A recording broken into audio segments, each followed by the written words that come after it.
Esta é a Terra. Um mundo que acreditamos conhecer palmo a palmo sob o brilho das nossas telas e a vigilância constante dos satélites. Mas a tecnologia engana. Neste planeta interconectado, ainda existem pontos cegos, territórios onde o mundo moderno não chega. Lugares em que o clima, a geografia ou o isolamento eliminam qualquer margem de erro em questão de horas. Por que alguém escolheria esse isolamento extremo em pleno século XXI? E o que leva comunidades inteiras não a se perderem, mas a decidirem não ser encontradas? Bem-vindo ao Crona Origem, onde as histórias não são contadas, são descobertas. Hoje viajamos por alguns dos territórios mais mortais do planeta para conhecer 6 povos que levaram o isolamento à sua forma mais extrema. Desertos sem água, florestas que devoram o intruso, montanhas que desorientam e costas onde uma flecha é o único aviso. Eles não sobrevivem por acaso algum. São especialistas em interpretar ambientes que para nós seriam impossíveis de dominar. Se esse tipo de história te interessa, inscreva-se no canal e ative o sininho para nos acompanhar nas próximas viagens. Fique até o final, porque esta jornada não trata apenas de lugares extremos. Ela revela uma forma de conhecimento que o mundo moderno esqueceu e que define a diferença entre sobreviver ou desaparecer. Você está pronto para cruzar as fronteiras invisíveis da nossa espécie? Começamos. 1. Austrália. O inferno vermelho dos Pintupi-Nine. O deserto de Gibson não perdoa. Um vazio imenso onde a terra parece sangrar sob um sol que não conhece piedade. Aqui, o horizonte não é uma promessa, mas um aviso. Um espaço de rochas calcinadas e dunas de areia vermelha, que se estendem como ondas de um oceano petrificado. Nesse cenário, onde o calor é uma presença física que distorce o ar, a sobrevivência não é uma possibilidade estatística, mas uma questão de leitura e resistência. Nesse lugar extremo, uma família caminhou por décadas sem ser vista. Os Pintupi-Nine fugiram daquilo que não compreendiam. Aviões que cruzavam o céu do Outback e que interpretavam como presenças estranhas, sinais de um mundo que não desejavam habitar. Durante mais de 30 anos, enquanto o mundo exterior atravessava a Guerra Fria e celebrava a chegada do ser humano à Lua, uma família de 9 pessoas viveu nesse deserto em isolamento absoluto. Para eles, o tempo não era medido em anos, mas na distância entre um poço de água e o seguinte. Seu mapa não era de papel, mas uma rede mental de referências invisíveis, capaz de localizar pequenos depósitos de umidade escondidos sob a crosta de sal a dezenas de quilômetros de distância. O grupo era composto por 2 irmãs e seus filhos. O pai havia falecido anos antes. Enquanto o mundo avançava, eles se escondiam. A vida no deserto não admite erros nem improvisações. A origem de seu isolamento remonta à década de 1950, quando testes militares e operações no interior do oeste australiano levaram as autoridades a tentar reagrupar comunidades nômades da região. A maioria dos Pintupi foi transferida para assentamentos próximos. Essa família, porém, evitou qualquer contato e continuou se deslocando pelo território. Quando os poços secavam e a hidratação se tornava crítica, eles não desistiam. Caçavam lagartos e bebiam seu sangue para extrair cada gota de fluido vital, transformando a morte de um na vida dos outros. Cada decisão era orientada para conservar energia, interpretar a textura da areia, medir a resistência dos arbustos secos e calcular cada passo sob o sol implacável. Para eles, o território não era hostil, era honesto com quem sabia lê-lo. E esse conhecimento, forjado sob um sol que calcina ossos, é o que separa o visitante do habitante. porque no Gibson não morre o mais fraco. Morre quem não sabe interpretar o ambiente. Entre eles, uma figura acabaria marcando o ponto de contato com o mundo exterior. Warlim Piranga, um dos homens do grupo, estava caçando um canguru quando sentiu um cheiro desconhecido e avistou fumaça à distância. Ao se aproximar, encontrou um acampamento humano. Era o primeiro contato com pessoas fora de sua família. O encontro foi tenso. Os campistas fugiram assustados, disparando tiros para o alto. Dias depois, uma busca organizada permitiu localizar a família e reuni-la com outros parentes Pintupi, dos quais haviam permanecido separados por décadas. Warlimpiranga Chapalchari encarna o choque entre duas eras. Ao ver pela primeira vez um homem de pele branca, que acabou sendo um parente distante viajando em um veículo, acreditou estar diante de uma presença sobrenatural, descrevendo sua cor como a das nuvens ao amanhecer. Como protetor de sua família, seu primeiro instinto foi defensivo. Nos momentos de maior tensão, chegou a empunhar sua lança antes de reconhecer que aqueles estranhos falavam sua mesma língua e compartilhavam sua origem. O contato não foi o fim do perigo. Embora a família tenha acabado se integrando à vida moderna, enfrentou novos desafios: doenças, alcoolismo e obesidade. Um dos irmãos, Panti, decidiu retornar sozinho ao deserto, incapaz de se adaptar a um mundo do qual nunca havia precisado. A história dos Pintupi-9 deixa uma verdade incômoda. Eles não sobreviveram por acaso. Sobreviveram porque eram um só com o deserto. Não viam um território mortal, mas um lar que exigia tudo, e que, em troca, lhes oferecia liberdade absoluta. E este não é o único lugar onde o isolamento se transformou em uma estratégia de sobrevivência. O que vem a seguir nos leva a uma fronteira ainda mais tensa, onde o silêncio não protege, adverte. 2. Peru. A fronteira de flechas dos Machucupiro. A selva não se abre, ela se fecha. O Alto Madre de Dios não é uma paisagem, é uma barreira viva. A vegetação não permite enxergar à distância. O solo engana. Os rios mudam de humor em questão de minutos. Aqui, o erro não chega com estrondo, chega em silêncio. Os Machucupiro vivem dentro desse silêncio. Não constroem aldeias permanentes. Movem-se como sombras, detectando o som de um motor de popa quilômetros antes de o barco se tornar visível. Diferentemente de outros grupos, os Machucupiro transformaram a rejeição ao contato em uma forma ativa de defesa territorial. Decidiram que o contato é sinônimo de morte, e sua resposta é uma chuva de flechas de bambu com quase 2 metros de comprimento, capazes de atravessar o peito de um homem com a precisão de um franco atirador. A vida deles gira entre a caça, a coleta e deslocamentos sazonais para evitar o esgotamento dos recursos.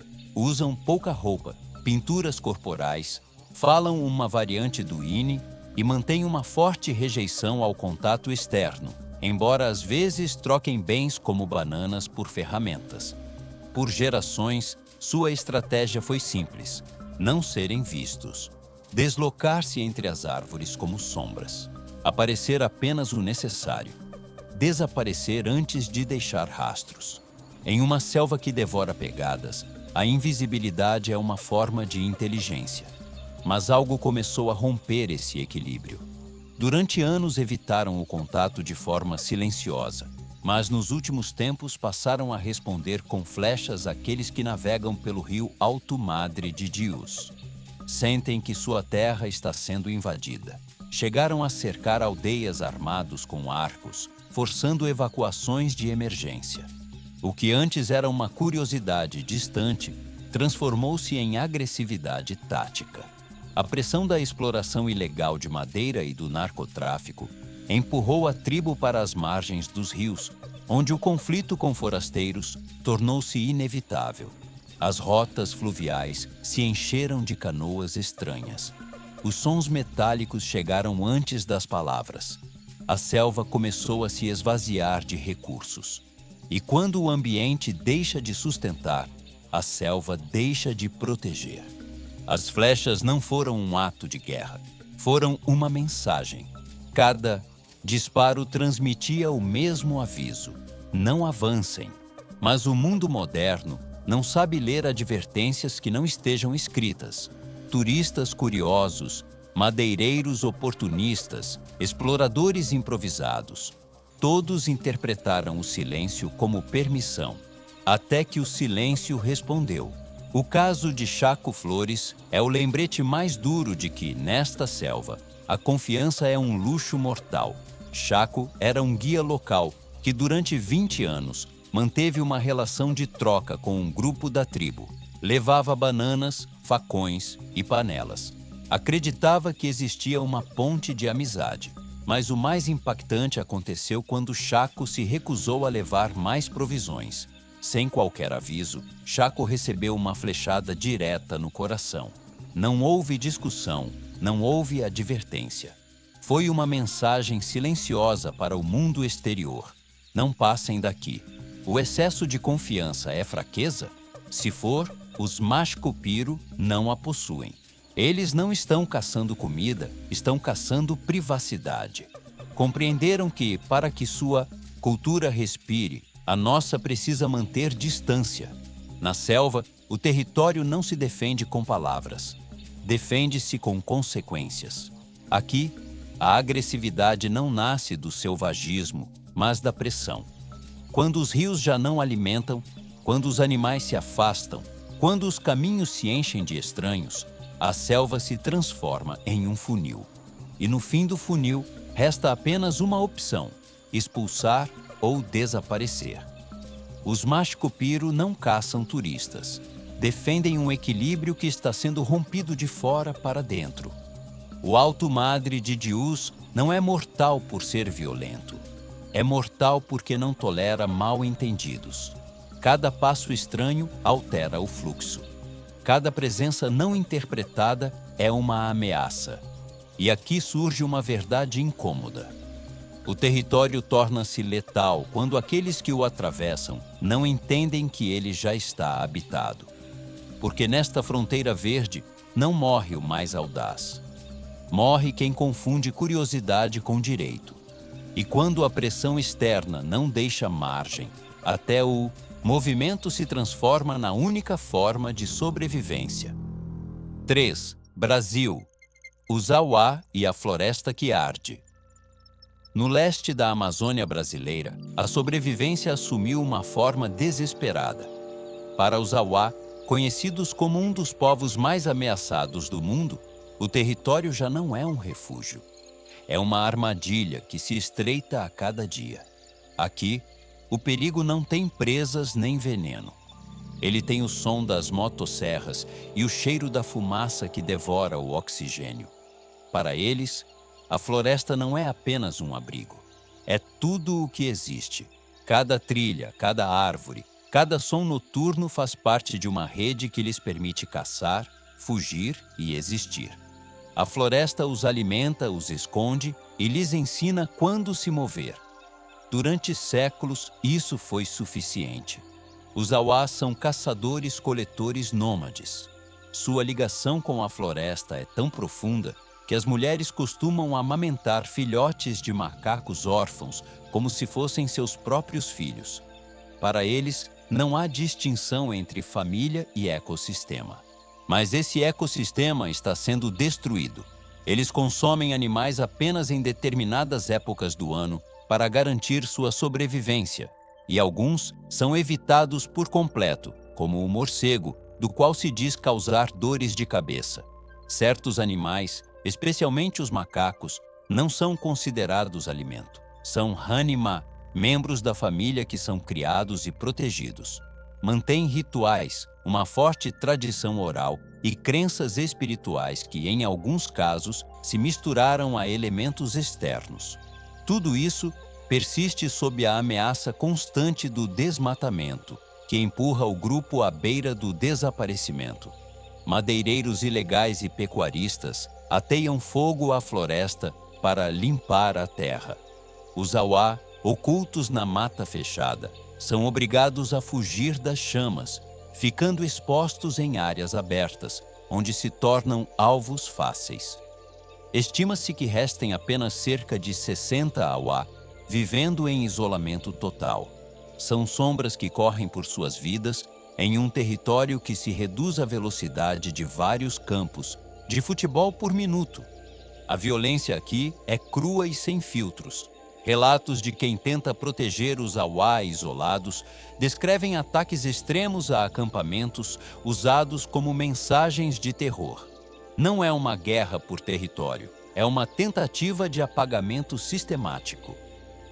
Quão mortal pode se tornar um território quando deixa de ser lido, até mesmo por aqueles que o exploram. Sobreviver como um auá significa aprender a ouvir não apenas o canto das aves para caçar, mas o rugido dos motores para se esconder. É uma existência em estado de alerta permanente, em que o território mortal não é a floresta, mas a fronteira onde a floresta termina e começa a nossa civilização.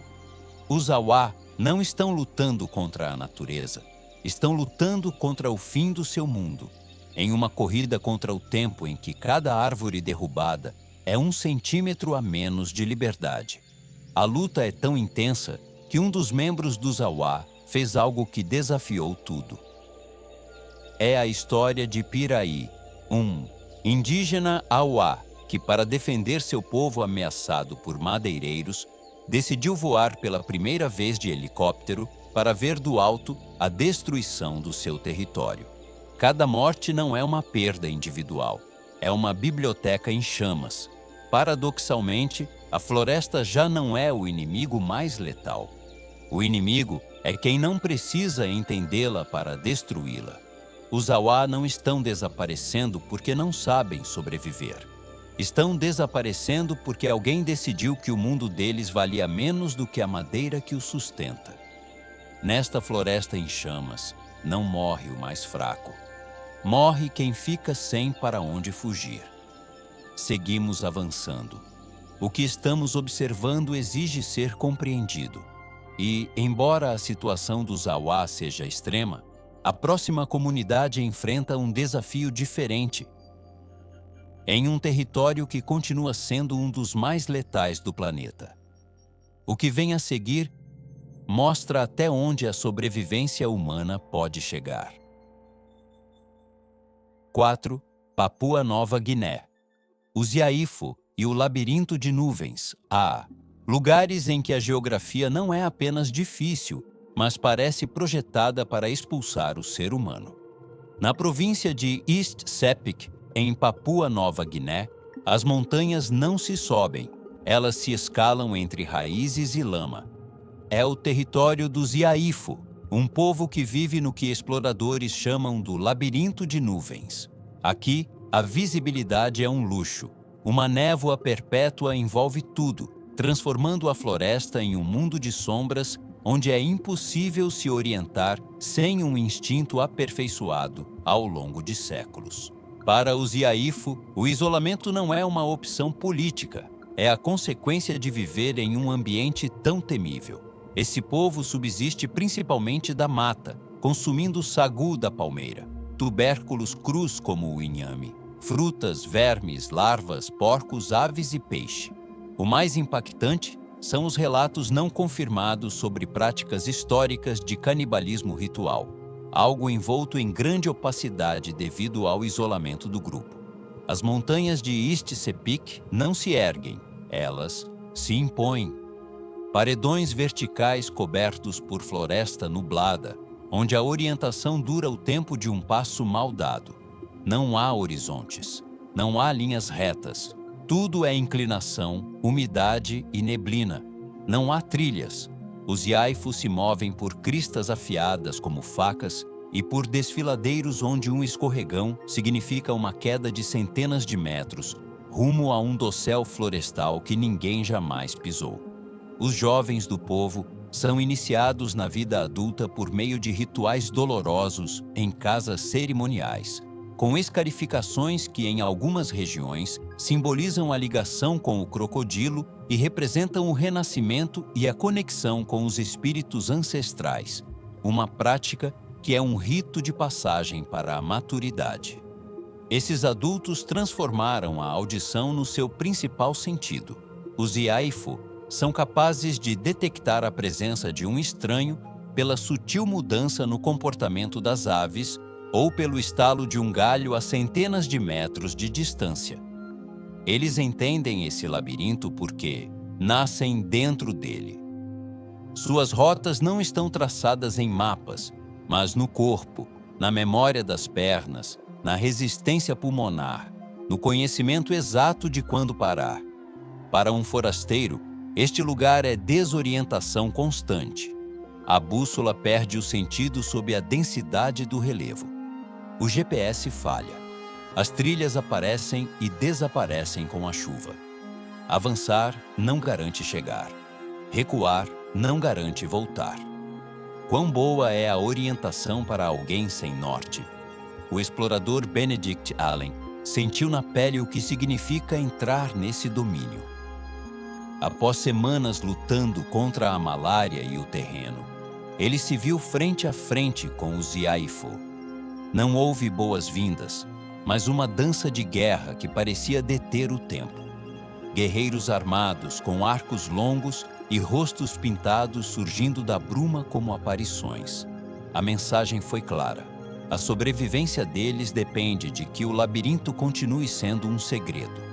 A hostilidade do terreno é sua melhor aliada. Os Iaifu não precisavam atacar. O território já fazia isso por eles. Cada minuto a mais naquele ambiente jogava contra o intruso. Fadiga, confusão, erros cumulativos. O tempo não perdoa. O risco é tão alto e o território tão letal que o governo declarou ilegal o acesso à região. Não é apenas para proteger a pureza cultural dos Iaifu, mas para evitar que equipes de resgate tenham de arriscar a própria vida em um lugar onde a floresta engole pessoas sem deixar rastros. Os Iaifu são os guardiões de um mundo em que céu e terra se confundem e onde o maior perigo é simplesmente perder o caminho. Porque no labirinto de nuvens não morre o imprudente. Morre quem acredita que sempre existe um caminho de volta. E agora nos deslocamos até o último sobrevivente. Fique atento. 5. Osiarri, Califórnia. Ishi, o último de sua espécie. No início do século XX, enquanto os Estados Unidos se consolidavam como uma potência industrial e as cidades da Califórnia cresciam sob o brilho da eletricidade, um fantasma do passado caminhava entre as sombras das colinas da Cordilheira das Cascatas. Seu nome era Ishi, o último membro conhecido do povo Iarri. Os Iarri se organizavam em pequenos bandos dedicados à caça e à pesca, agrupados em vários conjuntos regionais que falavam dialetos relacionados. O termo Iá significa pessoa, com variações linguísticas conforme a região. Eles foram dizimados por colonos norte-americanos a partir da Corrida do Ouro de 1848, após a descoberta de James W. Marshall. A disponibilidade de alimentos caiu drasticamente e em 1865 restavam menos de 50 Iarri. O massacre de Three Knolls, 1865, deixou apenas um punhado de sobreviventes que se retiraram para as montanhas, mantendo-se escondidos por décadas. A história de Ishi é a crônica de uma resistência silenciosa.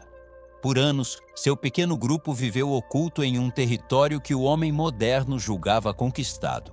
Refugiavam-se em cânions íngremes, moviam-se sem deixar rastros e evitavam que a fumaça de suas fogueiras denunciasse sua presença. Eram invisíveis em sua própria terra, observando à distância como a ferrovia e o chamado progresso devoravam seus antigos domínios. Ishi e os seus aprenderam a habitar os espaços que o colonizador desprezava, em costas abruptas e matagais inacessíveis, onde o gado não conseguia chegar. Sua sobrevivência dependia de um conhecimento profundo de botânica e de arqueria. Ishi não caçava apenas para se alimentar. Fabricava ferramentas de grande precisão, usando exclusivamente os recursos do ambiente, mesmo quando seu mundo se reduzia a poucos quilômetros de liberdade. Mas o isolamento teve um preço. Em 1911, após anos de solidão absoluta depois da morte de sua mãe e de sua irmã, Ishi apareceu perto de Oroville. Não buscava confronto nem integração. Estava exausto, faminto e, segundo registros, já não tinha ninguém com quem se comunicar. O que veio depois foi um paradoxo cruel. O homem que vivera livre na natureza passou seus últimos anos em um museu de antropologia em São Francisco, transformado em objeto de estudo. Ali, demonstrou como acender fogo ou talhar pontas de flecha de obsidiana. Ishi não foi um selvagem. Foi um especialista em adaptação que mostrou que um território pode se tornar mortal não por sua geografia, mas pelo isolamento forçado de quem é o último do seu mundo. E quando já não resta mais ninguém, o isolamento deixa de ser fuga e se transforma em fronteira definitiva.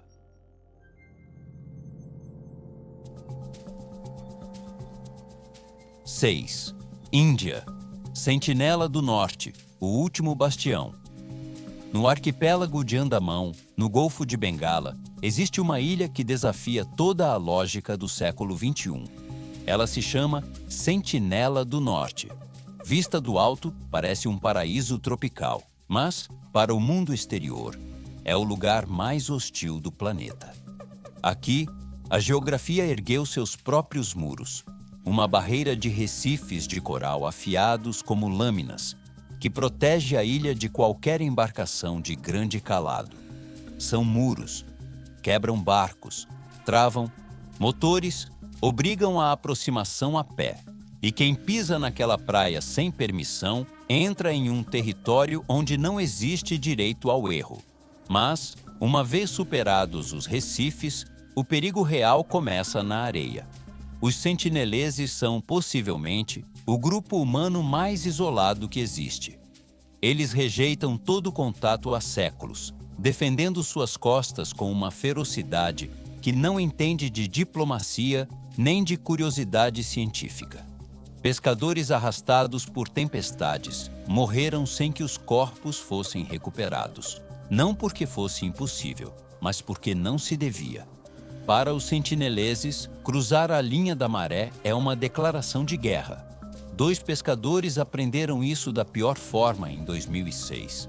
Depois de ficarem à deriva e adormecerem, terminaram seus dias na areia de sentinela.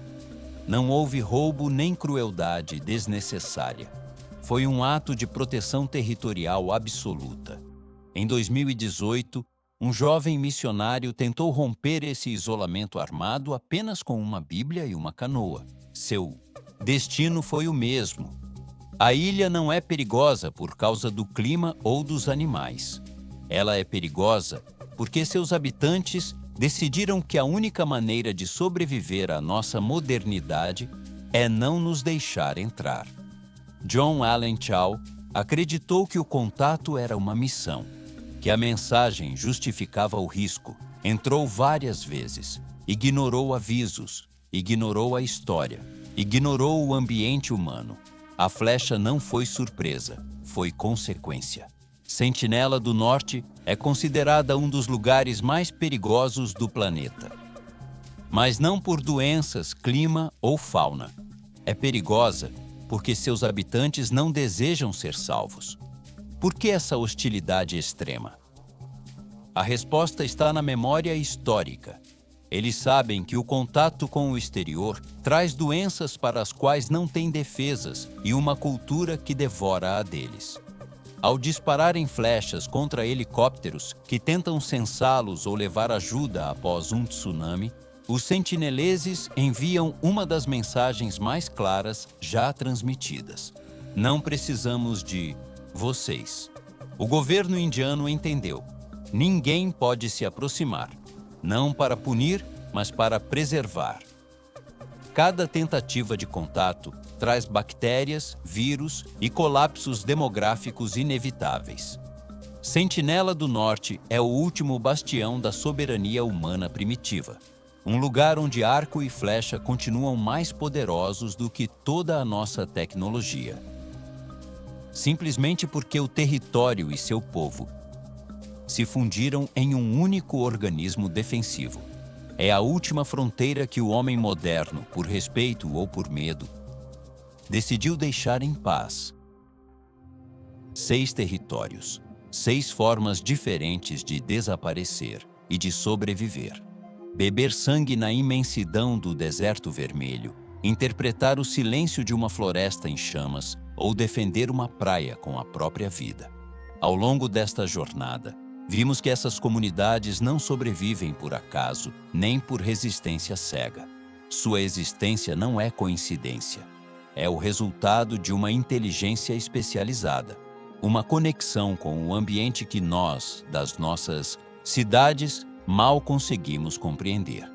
Enquanto confiamos nossa segurança a telas e algoritmos, eles a confiam à mudança do vento, à cor de uma folha ou ao rastro quase invisível de uma presa sobre a rocha.